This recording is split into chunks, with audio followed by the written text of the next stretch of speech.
Hello বন্ধুরা, কেমন আছেন? আশা করি সবাই ভালো আছেন। আজকে আর একটা নতুন ভিডিও নিয়ে আপনাদের সামনে হাজির হলাম।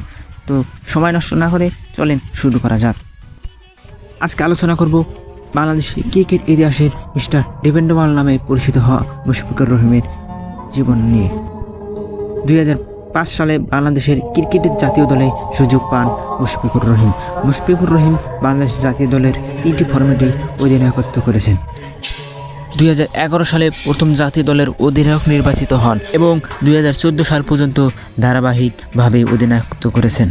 মুশফিকুর রহিম ছিলেন একজন উইকেট রক্ষক এবং মাঝারি সারির ব্যাটার।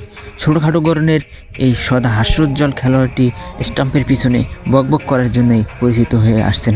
বাংলাদেশ টেস্ট ক্রিকেট ইতিহাসের তিনি প্রথম ডাবল সেঞ্চুরি তথা সর্বোচ্চ রান সংগ্রহকারী হিসেবে কৃতিত্ব অর্জন করেছেন। মুশফিকুর রহিম দলের স্বার্থে যে কোনো পজিশনে খেলতে পারতেন। মিস্টার ডিপেন্ডেবল নামে পরিচিত ছিলেন মুশফিকুর রহিম। ছোটোখাটো গড়নের এই মুশফিকুর রহিম বাংলাদেশ ক্রিকেট ইতিহাসের পঞ্চমানবের একজন। প্রথম বাংলাদেশ হিসাবে Mushfiqur Rahim player of the man খ্যাতি অর্জন করেন আইসিসি থেকে। 2022 সালে মুশফিকুর রহিম টি-20 থেকে অবসর নেন। মুশফিকুর রহিম মাঝে মাঝে সব দুর্দান্ত ইনিংস খেলে বাংলাদেশকে নিয়ে গেছেন জয়ের দ্বারপ্রান্তে। 2018 সালে নির্ধাস ট্রফিতে তার দেওয়া সেই নাগিন ডান্স যেন দর্শকদের মনে জায়গা করে নিয়েছিল।